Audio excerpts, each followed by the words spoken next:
Hello, I'm Representative Deb Eddy. I represent the 48th District here in the House of Representatives. The 48th includes portions of Redmond and Kirkland and Bellevue, a little bit of Issaquah, and all of the Points communities.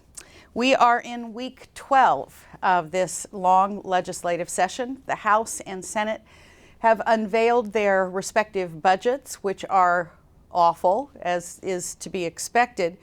And what's brought me to my topic today is the fact that I am getting emails from you, hotline telephone messages and the like, which leads me to believe that the misinformation about the budgets, about what we do here in Olympia, will probably ramp up in the weeks ahead.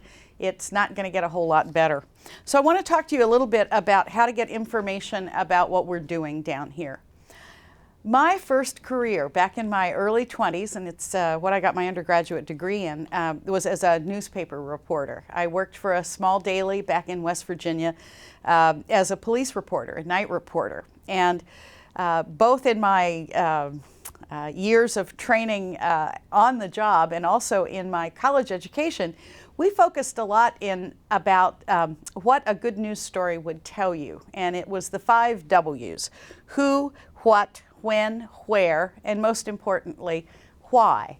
And so when we look to get information about what government's doing, I keep thinking about those 5 things. How do you find out those things? In recent days, we've seen the Seattle Post-Intelligencer quit printing. We have seen a shift of attention from the print media or even television over to the web, and the rise of a lot of special interest blogs. What this means is that you've got fewer and fewer people telling you about that who, what, when, where, and why, just the facts. I want to give a nod to the political reporters who are still here on the Olympia campus, namely Joe Turner from the Tacoma News Tribune and Andrew Garber for the Seattle Times. We sometimes also see Mike Lindblom from the Times. And those guys do that kind of old-fashioned reporting, and you can pretty much rely on what they say. When you go to the blogs and look for information there, be advised that while this is a really vibrant and exciting way of getting real-time news, real-time information out to all of us, you have to look at it with a pretty careful eye. I have really admired some of the work, for instance, done by the Seattle Transit blog, which is seattletransitblog.com. On the other hand, they keep coming back to and highlighting what they call the failure to fund a project on the I-90 bridge, which is, frankly, just pretty much nonsense.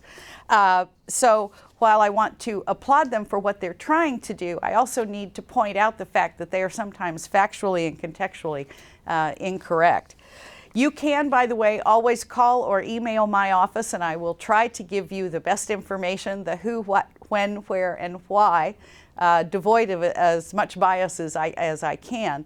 My contact information should be running across the bottom of the screen. Always look forward to seeing you back in District 2. Have a great day. Bye-bye.